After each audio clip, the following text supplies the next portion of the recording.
Welcome back. Our focus this week is the social gospel.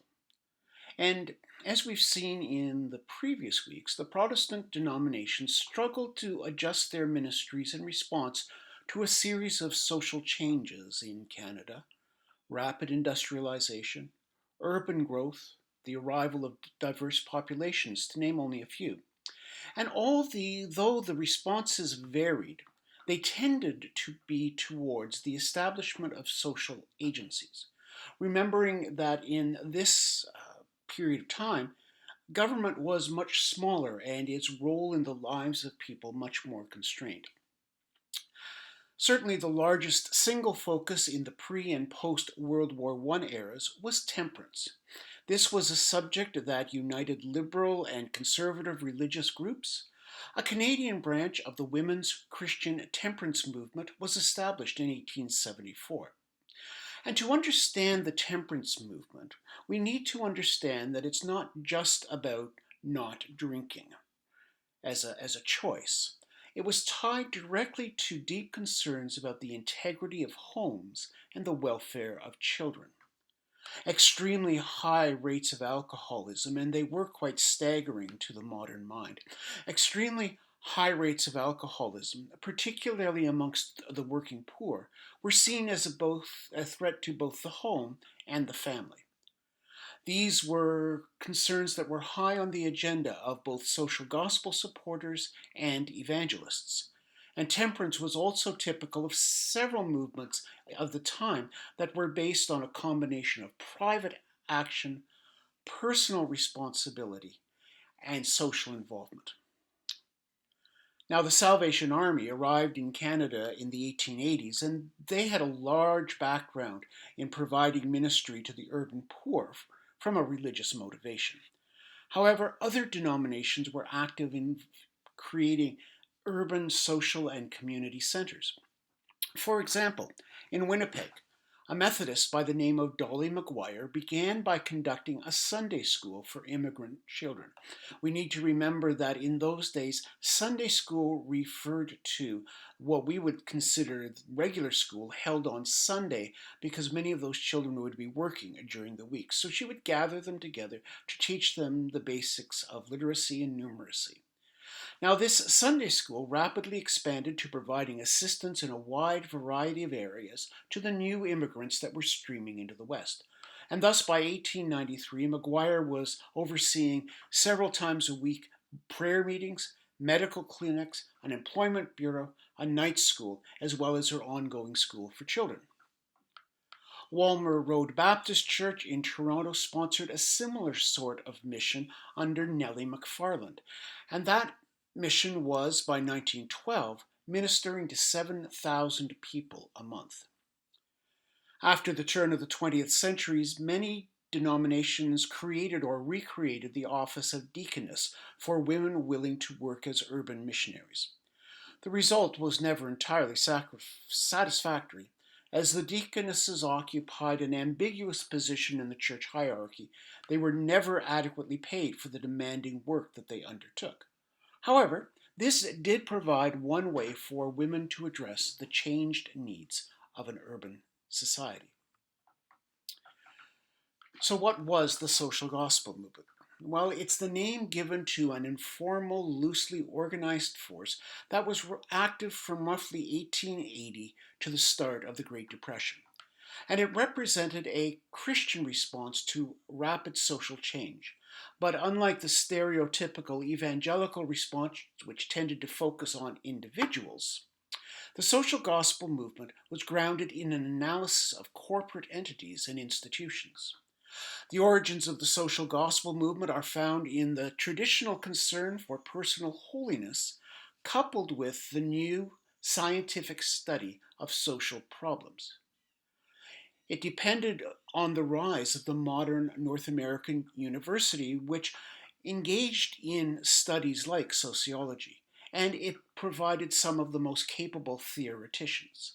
And these writers produced a tidal wave of books, both scholarly and popular. For instance, Washington Gladden, who is the author of the hymn O Master, Let Me Walk with Thee, published Working People and Their Employers in 1876 as an appeal for justice for laboring classes. Charles Sheldon wrote the book In His Step, 1897, which suggested that all social problems would be solved if only people would ask in each situation, what would Jesus do? The most important theorist, at least the American theorist, of the social gospel was Walter Rauschenbusch, who lived from 1861 to 1918, and who ministered in New York City's Hell's Kitchen for 10 years before becoming a professor at Rochester Seminary. His first-hand experience made him a profound critic of the economic order. And as a result, he published a series of works that combined social and economic analysis with a thorough application of the biblical prophetic call to justice and a commitment to build the kingdom of God through the power of Christ. In the United States, the social gospel was often associated with more liberal trends in Bible and theology, and so it tended to mark a division point in different Christian traditions. In its Canadian manifestations, however, the social gospel movement was tied to evangelical traditions, the application of gospel convictions to social issues and institutions. Thus, we find alliances across different parts of the theological spectrum. We also find an international movement with particular Canadian expressions focused primarily on moral reform campaigns and on efforts to assimilate immigrants. And I want to look with you at two or three examples in Canada of the social gospel movement, looking at some individuals. And the first are the Wordsworths, a father and son duo who are indicative of both the connection and the disconnect of the social gospel movement with what came before. Both were named James Wordsworth, although to avoid confusion, the older was called James and the younger J.S. So James, the father, was described by S.D. Chown, later moderator of the United Church of Canada, as a man with, quote, the prophet's vision of the possibilities of this continent-wide dominion of Canada, and of the organizing strategy by which her resources will, with increasing lavishness, be distributed for the benefit of the whole world. J.S., the son, was described by historian Kenneth McNaught as a man whose, quote, greatest achievement was his constant battle against institutional conformity. James Wordsworth, the father, was known for his incredible endurance in the great project of missionary expansion. In 1888, he was appointed as the superintendent of Methodist missions for Manitoba and the Canadian Northwest. And his diary records incredible tales of travel through difficult terrain for the sake of spreading the Gospels. For example, he simply records after a tour of Methodist missions in Alberta, we have just covered 800 miles by buckboard. He was also a strong pioneer of church union as a vehicle for evangelism and expansion. J.S., the son, inherited his father's passion for travel and for vivid writing, but he was never the enthusiastic church supporter his father was. He never owned more than 2 suits at any one time, and he neither smoked nor drank. And before his final resignation from the ministry, he actually resigned 2 previous times in 1902 and 1907. The Methodist Church proved to be flexible theologically, if not political, in its willingness to accommodate a theological rebel. J.S. had an incredible capacity to live himself under the skin of other people. His letters and articles reveal his horror at the poverty of orphan boys in London, of the squalor of Edinburgh slums, or the injustice of the premature death of a baby in Western Canada. He choked on the traditional words of the funeral, for as much as it has pleased Almighty God, in God's wise providence, to take unto himself this child, when, as he said, it was not God, but bad housing and bad milk that had killed her. While James the Elder was very aware of the problems of poverty, he also acknowledged that he could not advise his son about the so-called newer problems of urban poverty and industrialization. Canadian Methodism in those days was characterized by a division between East and West. Wealthy Eastern Methodist families such as the Eatons, the Burtons, and the Flavelles often lived by the conviction that thrift and hard work were marks of God's election. Western Methodists, such as Wordsworth and Salem Bland and others, were characterized by more egalitarian and socially nonconforming tradition. Wordsworth and others were incensed by the brutality of life in the primitive capitalist jungle, especially as it was expressed and exacerbated by the hinterland status of Western Canada. In 1907, he began his work at the All People's Mission in Winnipeg, and it was there as his fame as a social justice champion was established. Work amongst the immigrants, creating the People's Forum and the Associated Charities of Winnipeg, agitating successfully against the excesses of the First Juvenile Court, and organizing the Social Welfare League. In part, his radicalization was spurred by his frustration at the rescue mission orientation of the All People's Mission in the face of the huge growing problems of the city. He became increasingly opposed to the short-term solutions and adopted justice, not charity, as his motto. Justice, not charity. Wordsworth later resigned from the ministry when his pacifism was denounced by other Methodists during World War I. It's interesting to note that his was a pacifism not based on idealism, but in opposition to the mountains of wealth accumulated by arms dealers. He also believed that distributive justice could only be achieved in a peaceful sharing society. And so, as a result, he espoused the British Labour Party position that called for the gradual elimination of the control of industry by capitalists through political means, through increasingly heavy taxation. He recommended that small incomes be taxed not at all, while the largest would be taxed at 95%. After leaving ministry, J.S. worked as a stevedore on the Vancouver docks. Wordsworth believed that the purpose of production was its usefulness, not personal profit. So at the time of the Winnipeg General Strike in 1919, an apprentice earned 10 cents an hour, and the average construction worker earned $915 a year. The basic needs of a family of 5 were judged to be $1,503, almost $600 more than what the average construction laborer would earn in a year. And thus, from May 1st, 1919, there was a series of rotating strikes by different unions in Winnipeg, calling for improved wages and working conditions. The general strike itself started on the 15th of May with sympathy strikes in several other western cities. On June 6th, despite the absence of any violence, the mayor of Winnipeg forbade parades and public gatherings. Wordsworth, who had quit his job in protest over loading arms and ammunition to send to Russia to fight the Bolsheviks, and had come to Winnipeg, was arrested on June 25th as the last wave of labor leaders incarcerated. And he was released after 5 days. In 1921, he was elected a Member of Parliament for Winnipeg North Centre as a member of the Independent Labour Party. And during the Depression, he advocated socialism as a remedy for Canada's economic and moral crisis. Salem Bland.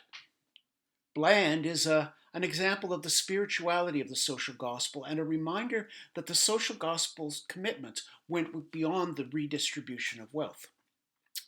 In Bland, we see the struggle to appropriate a spirituality equal to the challenges of the time. His quest led from reflection on the nature of the soul to the meaning of culture and from academic study to social action. Bland arrived in Winnipeg in 1903 to take up his position as the teacher of church history and New Testament. He had been the pastor of Eastern Methodist Church in Ottawa. He was seen as one of the brightest Canadian Methodists, a brilliant teacher, a defender of labor's right to organize, a proponent of state provision of cultural amenities and social schemes to equalize conditions in society. An active prohibitionist, Bland was the president of Ottawa's Lord's Day Alliance and an advocate of church union. Church leaders in the West often expressed concern about the all-consuming material passions evoked by the commodities such as furs and wheat. It was the drive to extract these resources that brought so many immigrants to the territory. That same train that brought Bland to Winnipeg was also immigrant train number 147 of 1903, carrying 140 Hungarian and Galician immigrants. The growing harvests of wheat brought farming machinery dealers, bankers, insurance, marketing, and investors. In other words, wheat created a financial revolution that drew Western Canada into the modern world of commercial and industrial capitalism and subordination to banking centers in the center of the country. Now, many of the most important and wealthiest representatives of banking, investment, and industrialization were also pillars of the Protestant churches, the YMCA, the Sunday school movement, charities, hospitals, and the Children's Aid. In other words, they were not all motivated by simple greed, and many were generous supporters of institutions designed to aid the needy. But it was aid designed to help those in need flourish within the system rather than challenging the system itself. They were committed to a highly individualized doctrines of justification by faith and the priesthood of all believers, which meant that no power should stand between the individual and God. However, this had evolved over time into a priesthood of property and wealth, justifying a structure of economic relationship that Bland found increasingly unchristian. And so, within a month of his arrival in Winnipeg, he was publicly lecturing on the need for Prairie society to adopt a wider and deeper Catholicity of spirit and practice of reconciliation. Was it too much to think, he asked, that on the prairies justice might finally prevail and common people might come into their own? He acknowledged that private enterprise had done what the public were either too stupid or too timid to do, but he thought it would be utterly foolish to expect justice for human nature under such conditions. And he further conceded that while material pursuit was vital and urgent, and true spirituality did not reject it, he was concerned with the way the pursuit of wealth had been ordered. And so Bland worked out his alternative vision for the society in a variety of places, but primarily in the classrooms of Wesley College, where he was a professor, the YMCA, and the Saskatchewan and Manitoba conferences of the church. His students from Wesley College had already been introduced to the social gospel. He cautioned them that if we could learn anything from history, it was the tendency to foreclose on the future and settle for some little idolatry. Regardless of the subject at hand, Bland pushed at the full nature of life coming from relationships. He preached that to undertake the task of social change was to find one's proper relationship to the larger mind of God. Christianity, to Bland, was, in the broadest sense, inescapably political as well as spiritual. In 1904, Bland joined other leaders to create a Winnipeg-based, self-consciously progressive Methodist newspaper. The city, like many urban Canadian centres, was facing major tumult caused by rapid urban growth and industrialization. And this urban tumult had caused many Methodists to shift away from a purely personal gospel and to see the reality of urban visions as a challenge to the essentially optimistic nature of Bland's social gospel project. In Winnipeg, foreign immigrants and the English-speaking working class were divided from the middle and wealthier classes, both economically and physically, by the expansion of the CPR, the railway. Workers were badly abused by housing speculators, employers, and the Winnipeg Free Press, all of whom encouraged police crackdowns. Debates over property rights impeded action on smallpox, diphtheria, tuberculosis, and typhoid that flourished in the slum housing. However, Bland thought it was all too easy to see only the darker and negative aspects of the city. He saw the city not as a product of economic acquisitiveness solely, but also a product of human sociability and the possibility for reform, revolution, and change. In 1905, Bland sketched out his blueprint for Christian socialism. There would be parks and riverbank land reserved for public use, sanitary reform, municipal ownership of utilities, more and better schools, asylums and libraries, galleries and concerts, adequate salaries, and the recognition of trade unions. He castigated the middle class for its out of sight, out of mind approach to social problems, and he berated middle class liberals who advocated police restraint on issues of prostitution, but who wanted to unleash them at the slightest sign of crimes against property.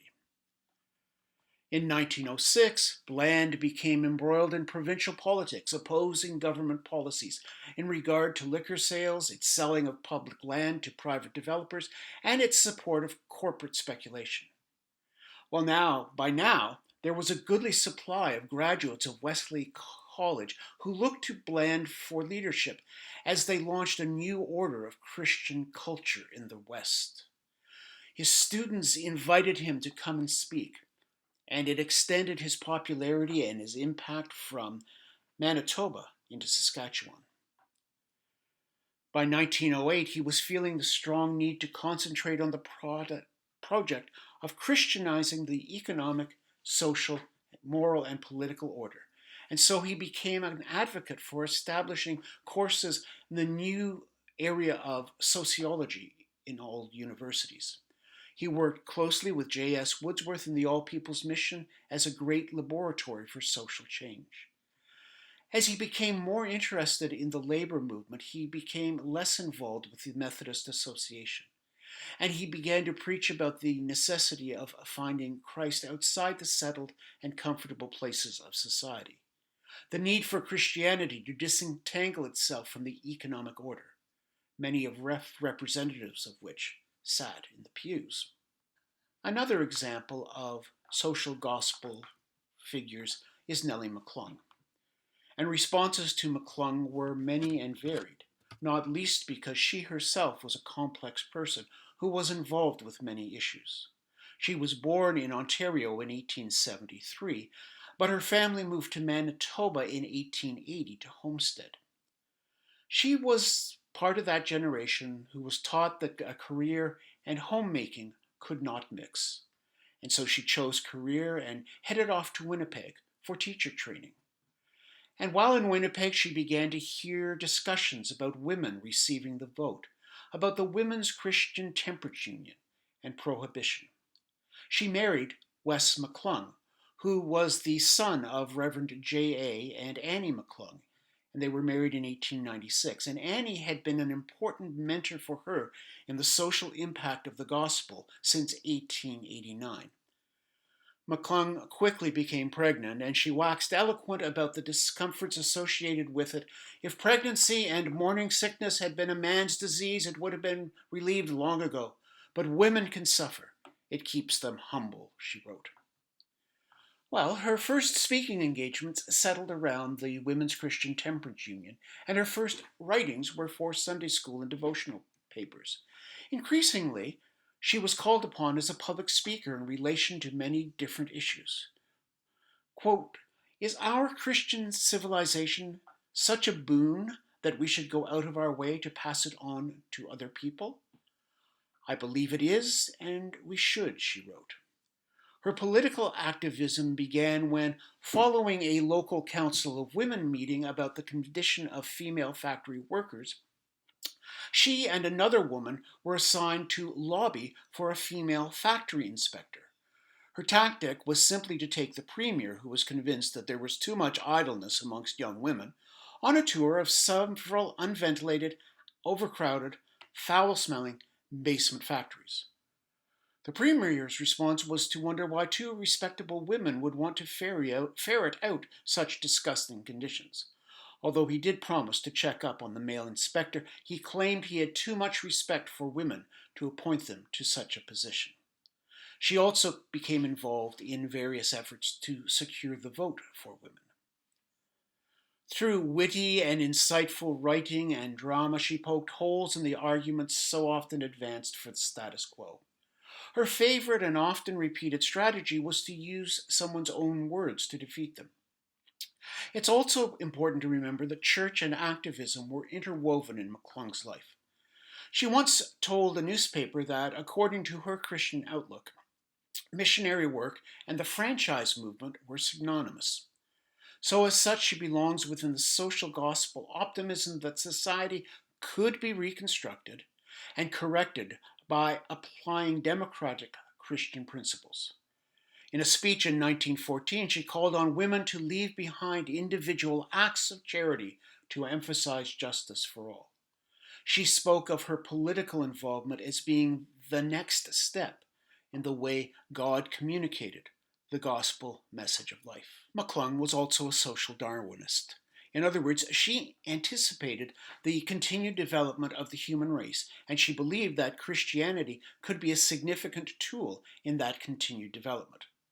For her, church union was seen as a way of promoting the capacity for effective action, although in the end she became disgruntled with the union that was created because she thought it was not revolutionary enough. She saw it as being an accommodation of the various strands and lacking the forthrightness that could change the society. The ordination of women was also an important building block in the structure of freedom and equality for women. McClung was part of the sessional committee at the 1928 General Council that brought forward the motion that, quote, there was no bar in religion or reason to the ordination of women to the ministry. She was disappointed by the failure of the church to turn this into timely action. She was discouraged by the very conservative position of the Women's Missionary Society on the question.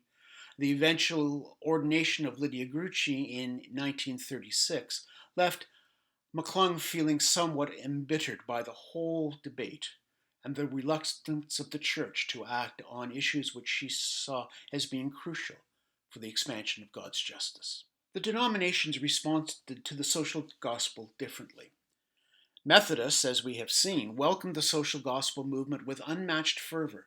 Several important denominational offices in 1906 were filled by ardent social gospelers. In 1914, the Methodist Board of Evangelism and Social Service could declare, it is the business of the church to set up on earth the kingdom of God as a social organization based upon the golden rule of Christ.